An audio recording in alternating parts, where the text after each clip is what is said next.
मीरा भाईंदर महानगरपालिकेवरती आज मराठी एकीकरण समितीच्या वतीनं मोर्चा काढण्यात येतोय। त्याचं कारण म्हणजे भाजपकडून जे आहे ते आज डिंपल मेहता या महापौर पदाचा पदभार स्वीकारणार आहेत आणि यालाच विरोध जो आहे तो मराठी एकीकरण समितीने केलेला आहे। आपल्यासोबत मराठी एकीकरण समितीचे अध्यक्ष गोवर्धन देशमुख जे आहेत, आपण त्यांच्याशी बातचीत करणार आहोत। आज तुमचं आंदोलन जे आहे ते सुभाषचंद्र बोस मैदानापासून पालिकेपर्यंत होणार आहे, परंतु तुम्ही विरोध ज्या पद्धतीने केलाय, नक्की काय तुमचं म्हणणं आहे, काय सांगाल? मराठी शहर आहे, मराठी राज्य आहे, 107 हुतात्म्याचं रक्त सांडलं आहे। खरं तर हा 107 लेखी आकडा आहे, परंतु अनेकांनी आहुती दिलेली आहे ह्या मराठी राज्यासाठी। आणि पुन्हा आज हे नरेंद्र मेहतासारखे दुसरे मोरारजी या राज्यामध्ये उभा राहत आहेत आणि यांना घराणेशाही या मीरा भाईंदर शहरात चालवायची आहे। मराठी अनेक नगरसेविका या शहरामध्ये निवडून आलेल्या आहेत, यांचे 78 आणि एक अपक्ष यांच्या सोबत आहे। यापैकी 46 मराठी नगरसेवक निवडून आले आहेत। यापैकी अनेक बहुसंख्य 2-2, 3-3 टर्म मराठी नगरसेविका निवडून आल्यात। मग यांना का नको आहे मराठी महापौर? दरवेळेस यांनी आम्हाला डिवचायचं। याआधी देखील यांनी गुजराती मारवाड्यांना आमच्या विरोधात, मराठी समाजाविरोधात भडकवलं, मोर्चा काढला, मराठीच्या विरोधात घोषणा दिल्या आणि हे शहराला एक प्रकारे मराठी विरुद्ध अमराठी असा वाद यांनी उभा केला। हे आमदार नक्की कोणाचे आहेत असा प्रश्न आम्हाला पडतो। आत्ता देखील गेल्या 1 महिनाभरापासून आम्ही मागणी लावून धरली आहे की मराठीच महापौर झाला पाहिजे, परंतु कुठेतरी यांना आम्हाला डिवचायचं काम करायचं आणि पुन्हा घरामधलीच डिंपल मेहता दुसऱ्यांदा महापौर करायचं। आणि या शहरातल्या भाजपच्या अनेक लोकांनी काय सतरांजा उचलायचे का? बरं, हे काय करणार आहेत? हे सत्तेच्या जीवावरती, पैशाच्या जीवावरती सगळ्यांना विकत घेणार आहेत का? आणि हे शहर का खाजगी नाही आहे? मुळात या सगळ्या भाजपच्या नगरसेविकांनी उठाव केला पाहिजे आणि आज मराठी महापौरच नेमला पाहिजे, त्यांनी अर्ज दाखल केला पाहिजे। आज डिंपल मेहता पदभार स्वीकारणार आहे, तुम्ही आंदोलन करताय, पोलिसांची परवानगी नाही आहे, पोलिसांनी अनेक पदाधिकाऱ्यांना तुमच्या नोटिसा देखील दिलेल्या आहेत, तरी सुद्धा तुम्ही आंदोलनावर ठाम आहात। आम्हाला या दडपशाहीची सवय झालेली आहे। मुळात या महाराष्ट्रामध्ये मराठीसाठी, मराठी महापौरासाठी संघर्ष करावा लागतो, हे दुर्दैव आहे।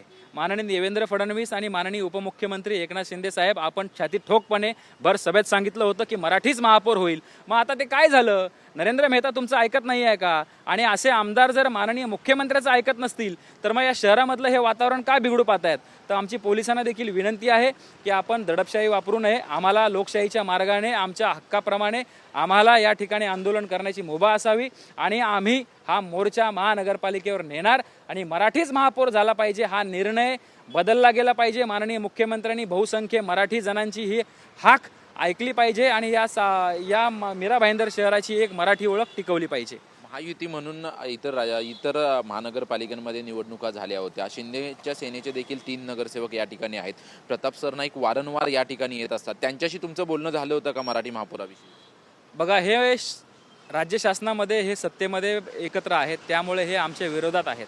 आत्ता मी मागे पण ऐकलं होतं की माननीय प्रताप सरनाईक साहेबांनी तर सांगितलं की मी नरेंद्र मेहताचाच माणूस आहे आणि नरेंद्र मेहताच्या ताटाखालचा माणूस मराठी एकीकरण समितीचे सर्व कार्यकर्ते काम करतात। आता प्रताप सरनाईक साहेबांच्या विरोधात हेच नरेंद्र मेहता इथे वाटेल ते बोलले, त्यांच्या विरोधात यांनी उभा राहिलं आणि यांच्यावरती आरोप प्रत्यारोप झाले। आज सगळे नगरसेवक यांचे घरी बसले, जे 22 नगरसेवक शिवसेनेच्या या ठिकाणी शहरात होते ते नरेंद्र मेहतांनी यांना घरी बसवलं, तरी देखील शिवसेना या मराठीच्या बाजूने उभा राहत नाही, याचं आम्हाला खंत वाटते। कारण जी शिवसेना मराठीच्या नावाने स्थापन झाली होती, आज त्या शिवसेनेचे माणसं आमच्या सोबत नाही, त्याची आम्हाला खंत आहे।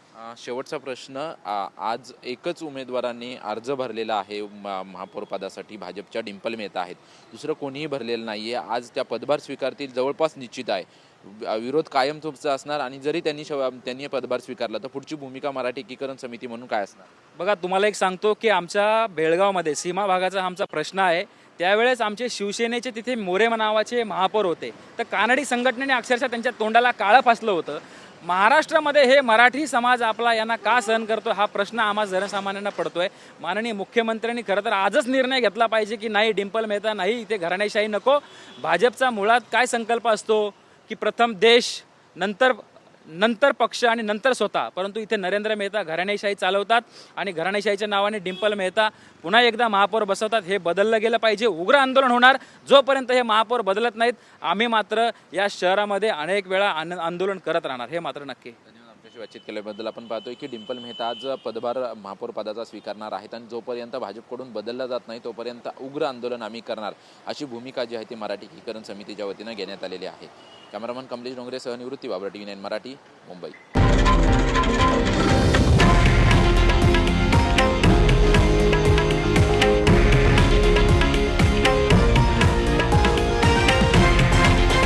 हे आहे देशातील नंबर 1 न्यूज नेटवर्क आणि आपण पाहत आहात TV9 मराठी, एकमेव.